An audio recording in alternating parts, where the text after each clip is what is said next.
अलीगढ़ में एक अनोखा मामला सामने आया है। होने वाली सास को लेकर भागा राहुल 9 दिन बाद वापस लौट आया है।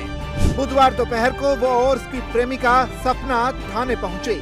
पुलिस ने दोनों को अलग अलग बैठा दिया। राहुल की गुमशुदगी इसी थाने में दर्ज है। बता दें कि आज ही सपना की बेटी की शादी राहुल से होनी थी। वो और सपना 6 अप्रैल को भागे थे, फिर बिहार चले गए थे। मंगलवार को किसी रिश्तेदार से राहुल की फोन पर बात हुई। उसकी सलाह पर दोनों लौटे हैं। इन दोनों से अभी किसी को मिलने नहीं दिया जा रहा। दूसरी तरफ भागने वाली महिला के पति सामने आए हैं।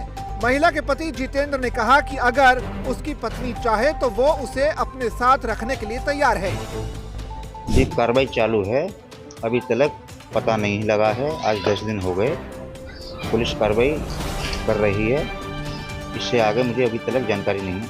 पूरा घटनाक्रम क्या हुआ ये बताओ। तो लड़की की शादी थी ना, ये इसी कल की 16 तारीख के 4वें महीने में। तो ये लड़की की माँ है जो दामाद होने वाला था, उससे बात करते थे लगभग 2.5-3 महीने से। उसके बाद में बात करते करते पता नहीं क्या दिमाग में चला उनके, तो मुझे निमंत्रण देने भेजा गया था। अपनी बहन के यहाँ भेज दिया था मुझे। उसके बाद में शाम को मैं आया लौट के, तो मुझे घर पर नहीं मिला। यही घटना हुई है। इसके बाद में मुझे कुछ जानकारी नहीं है। उसके बाद में मैंने ढूंढा इधर उधर तो नहीं मिले। लड़के के पास फ़ोन लगाया, उसने झूठ बोलता रहा था, मेरे पास नहीं है, मुझे मालूम नहीं है। 1:30 बजे तक कॉल हुई है।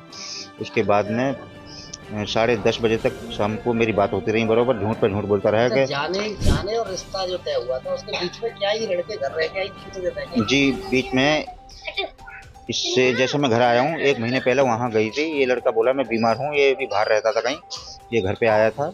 इसने बीमार बता के तो बोले कि बीमार है, ऐसा ऐसा है। मैं बोले चलो ऐसा है, 1 दिन के लिए देख आओ। तो वहाँ ये 6 दिन भी रुक के आई है। वो लड़का यहाँ छोड़ के भी गया है। ये सामने अभी मोड़ पे आया हुआ, यहाँ तक को छोड़ के भी गया था। उसके बाद में इसी 1 तारीख को 1 महीने लगभग से मुझे बोल रहा था पापा जी एक मोबाइल दिला दो। तो मैं अलीगढ़ से खुद एक मोबाइल दिला के आया हूँ गिफ्ट में। जाके अपने गांव ले गया वो मोबाइल भी यूज़ कर रहा था। बात बराबर हो रही थी। मैंने कुछ घर पे डाउट थोड़ा मुझे लगा था, तो मैंने शादी का टाइम नज़दीक था, इसके लिए मैंने कुछ ज़्यादा नहीं बोला था। तो बात होती रही, मुझे निमंत्रण देने भेज दिया। उसके बाद में मुझे घर पे नहीं मिली है बस। जी, 3.5 लाख रुपये कैश था, 5.5 लाख रुपये का जेवरात था। पुलिस ने कुछ बताया? जी, अभी तक कोई सूचना नहीं है। अभी तो उनका पता ही नहीं है, लोकेशन मालूम नहीं है अभी तक।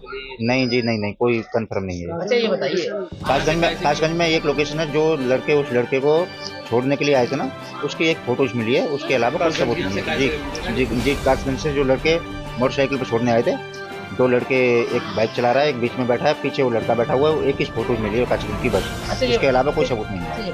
आपकी शादी को 20 वर्ष से ज्यादा हो गई? जी, 19 साल हो गई, 20 साल ये रनिंग है। नहीं, बिल्कुल 1 नंबर, बहुत अच्छी।